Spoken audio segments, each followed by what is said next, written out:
এরপর পরীর জাদুতে সেখানে সুন্দর একটা সোনার ডালিমের বাড়ি তৈরি হয়ে যায়।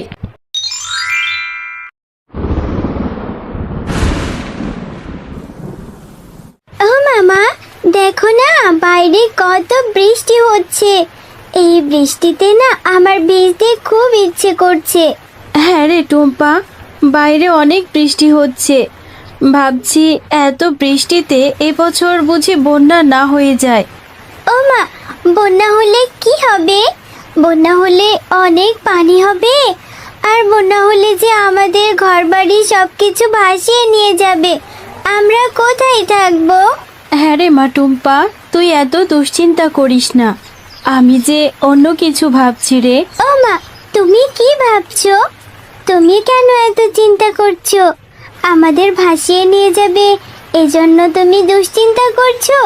না রে মা, ভাবছি এভাবে বৃষ্টি হতে থাকলে আমাদের জমির ডালিম গাছগুলো যে পানিতে তলিয়ে যাবে, আর জমির ডালিমের ফুলগুলো নষ্ট হয়ে যাবে, আর যে পাকা ডালিমগুলো আছে ওগুলো যে পচে যাবে। এজন্য ভারী দুশ্চিন্তা হচ্ছে।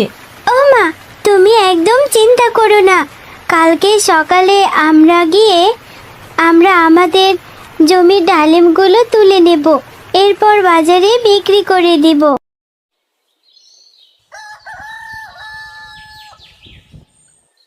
টুম্পা, বৃষ্টিটা একটু ধরেছে রে মা, আমি যাই ডালিমের জমিতে গিয়ে ডালিমগুলো তুলে নিয়ে আসি, এরপর বাজারে নিয়ে যাব।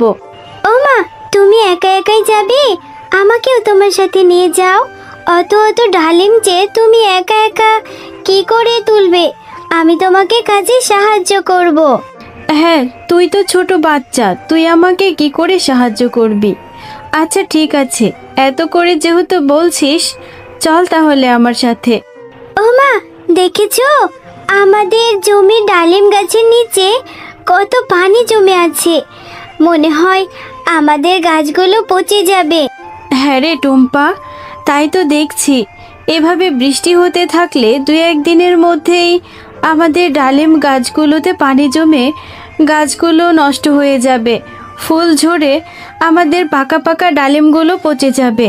ও মা, আর আমাদের এই ডালিমের যে ডালপালাগুলো থাকবে, এই ডালপালাগুলো দিয়ে আমরা সুন্দর একটা নৌকা বানিয়ে ফেলবো। তাহলে দেখবে আমরা আর বন্যার পানিতে ভিজবো না, আর আমাদের কোথাও যেতেও হবে না। হ্যাঁ রে টুম্পা, তুই তো ভালো কথাই বলেছিস। আচ্ছা ঠিক আছে, এই ডালিমগুলো বাজারে নিয়ে বিক্রি করব, আর যেই খোসা ও ডালপালাগুলো থাকবে সেগুলো দিয়ে সুন্দর একটা নৌকা বানিয়ে নেব। চল এখন তাড়াতাড়ি ডালিমগুলো তুলে বাজারে নিতে হবে। হ্যাঁ রে টুম্পা, অনেক দূরে তো চলে এলাম। তুই যা, বাড়িতে চলে যা, তোকে বাজারে যেতে হবে না। আমি এই ডালিমগুলো নিয়ে বাজারে বিক্রি করি, আর যেই খোসাগুলো বেঁচে যাবে সেগুলো বাড়িতে নিয়ে আসব। তুই বাড়িতে গিয়ে নৌকা বানানোর জন্য সব কিছু তৈরি কর। বাড়িতে এসে 2 মা মেয়ে আমরা দুজনে মিলে তারপর নৌকাটি বানিয়ে ফেলবো। আচ্ছা আচ্ছা, ঠিক আছে মা, তুমি কোনো চিন্তা করো না। আমি এক্ষুনি বাড়িতে যাচ্ছি।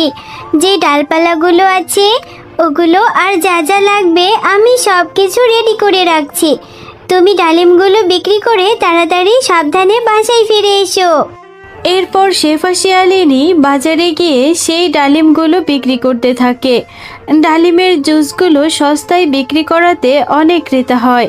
হ্যাঁ রে শেফা, তুই তো দেখছি এত সস্তায় ডালিম বিক্রি করছিস।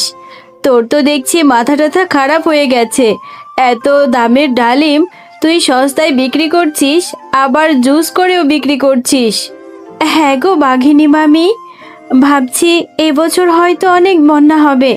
বৃষ্টির যে ভাব দেখছি, ডালিম গাছের গোড়াতেও পানি জমে গেছে। এভাবে চলতে থাকলে যে গাছের ডালিমগুলো নষ্ট হয়ে যাবে, এজন্যই বন্যার প্রস্তুতি নিচ্ছি। আরে শেফা, হাসালি রে শেফা, আমাকে খুব হাসালি। তোকে বন্যা হবে কে বলেছে? হ্যাঁ, তোর তো দেখছি মাথা মোটা, মাথায় কি কিচ্ছু নেই? এই গরমের মধ্যে বন্যা হবে? একটু বৃষ্টি দেখেছিস আর ভেবে নিলি বন্যা হয়ে যাবে। যাক, তোর মতো পাগলের সাথে আর কথা বাড়াতে চাই না। সস্তাতে যে ডালিমের জুস খেতে পারছি, এটাই তো কত। হ্যাঁ গো বাঘিনী মামি, আমি সস্তায় আমার জমির ডালিমগুলো বিক্রি করতে পারছি বলে গ্রামের অনেক পশুই কম দামে সস্তায় ডালিম খেতে পারছে, এটাও তো কত। হ্যাঁ রে শেফা, তুই বিক্রি করছিস তা করতে থাক, আর বেশি বেশি করে বন্যার প্রস্তুতি নিতে থাক।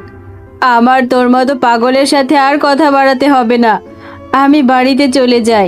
এরপর শেফা শিয়ালিনী তার সমস্ত ডালিমগুলো বাজারে বিক্রি করে যে খোসাগুলো বেঁচে যায়, খোসাগুলো নিয়ে বাড়িতে ফিরে। ও মা, দেখো আমাদের এই ডালিমের ডালপালা দিয়ে বানানো নৌকোটি কত সুন্দর দেখতে হয়েছে। হ্যাঁ রে টুম্পা, আমরা দুজন তো নৌকাটা বানিয়ে নিলাম, এখন নিশ্চিন্তে থাকা যাবে। যদি বন্যা হয়ে যায় তাহলে আমরা এই নৌকাতে চড়ে কোনো একটা নির্জন জায়গায় আশ্রয় নিতে পারবো। আর আল্লাহ যদি বন্যা না দেয় তাহলে তো আর কিছু করার নেই, ভালোই হবে। বাকি যে ডালিম গাছগুলো আছে ওগুলোর পরিচর্যা করে আবার আমাদের ডালিম গাছগুলো বেঁচে যাবে। মা, আমার যে খুব ভয় লাগছে। দেখো না মা, বাইরে কত কত ঝড় বৃষ্টি হচ্ছে। এই ঝড় বৃষ্টিতে আমরা বুঝি এখনই উড়ে চলে যাব, আমাদের ঘরবাড়ি সহ উড়িয়ে নিয়ে যাবে। বাইরে অনেক পানিও জমে গেছে। হ্যাঁ রে ববি, তাই তো দেখছি। শেফা শিয়ালিনী তাহলে আমাকে ঠিক কথাই বলেছিল। শেফা শিয়ালিনী তো বন্যার আগে থেকেই প্রস্তুতি নিচ্ছে, আমি তো কোনো কিছুই করলাম না। আমি ভাবছি শেফা শিয়ালিনী বলেছিল ওনাকে একটা নৌকো বানাবে। আমাদের এই বন্যা থেকে বাঁচতে হলে ওর ওই নৌকাটি আমি গিয়ে চুরি করে নিয়ে আসব। ও মা, তুমি এটা কি বলছো? টুম্পাদের নৌকো চুরি করবে? চুরি করা যে ভালো কাজ না মা। আরে তুই ছোট বাচ্চা, তোর এত বুঝতে হবে না, আমি যেটা করার করে নেব। এই তো দেখছি শেফা শিয়ালিনীর নৌকোটি উঠোনের সামনে বেঁধে রেখেছে। এই নৌকোটি নিয়ে এখন আমি চলে যাই। এরপর বাঘিনী বেঁধে রাখা সেই নৌকোটি নিয়ে বাড়িতে চলে যায়। ও মামা, দেখো না কত কত পানি হয়েছে।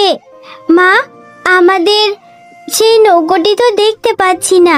হ্যাঁ রে টুম্পা, তাই তো ভাবছি নৌকোটি যে আমি খুব ভালো করেই বেঁধে রেখেছিলাম, কিন্তু নৌকোটি কিভাবে ভেসে চলে গেল। ও মা, আমার মনে হচ্ছে নৌকোটি ভেসে ভেসে যায়নি, নৌকোটি যে আমরা খুব ভালো করেই বেঁধেছি। মনে হয় আমাদের কোনো প্রতিবেশী নৌকোটি রাতের অন্ধকারে চুরি করে নিয়ে গেছে। হ্যাঁ টুম্পা, হতে পারে। এখন যে তোকে নিয়ে আমি কি করব, পানি যে বেড়েই যাচ্ছে। ও মা, তুমি একদম চিন্তা করো না, নিশ্চয় আল্লাহ একটা ব্যবস্থা করে দেবে। মা, ওই যে দেখো দেখো, ওদিক দিয়ে কত সুন্দর একটা নৌকো ভেসে আসছে। হ্যাঁ রে টুম্পা, তাই তো দেখছি নৌকোটা যে বেশ সুন্দর। নিশ্চয়ই আল্লাহ আমাদেরকে সাহায্য করেছে। চল, এই নৌকোটা নিয়ে আমরা কোনো একটা নির্জন জায়গার ব্যবস্থা করি। কোনো একটা দ্বীপ পেলে সেখানে গিয়ে উঠব। অনেক কষ্ট করে এই দ্বীপের খোঁজটা পেলাম। এই দ্বীপে উঠে বেশ শান্তি লাগছে। নৌকোটা এখানে বেঁধে চল আমরা একটা নিরাপদ আশ্রয় খুঁজে নিই। হ্যাঁ মা, আমি যে আর থাকতে পারছি না, আমার ভীষণ খিদে পেয়েছে। তুমি আমাকে একটু খাবারের ব্যবস্থা করে দিবে? হ্যাঁ রে টুম্পা, চল গিয়ে জঙ্গলে কোনো ফলমূল পেলে তোকে পেড়ে দিব, এরপর খেয়ে নিবি। ও মা, মা, ওই যে দেখো ওদিকটাতে একটা পরী দেখা যাচ্ছে। দুষ্টু তান্ত্রিক, তুই যাই করিস না কেন, আমার এই জাদুর লাঠি তুই কখনোই পাবি না। ও মা, চলো আমরা ওই পরীটাকে সাহায্য করি। হ্যাঁ রে টুম্পা, ওখানে তুই গেলে বিপদ হতে পারে। আমি একাই যাচ্ছি, তুই এখানে থাক, কোথাও যাবি না কিন্তু।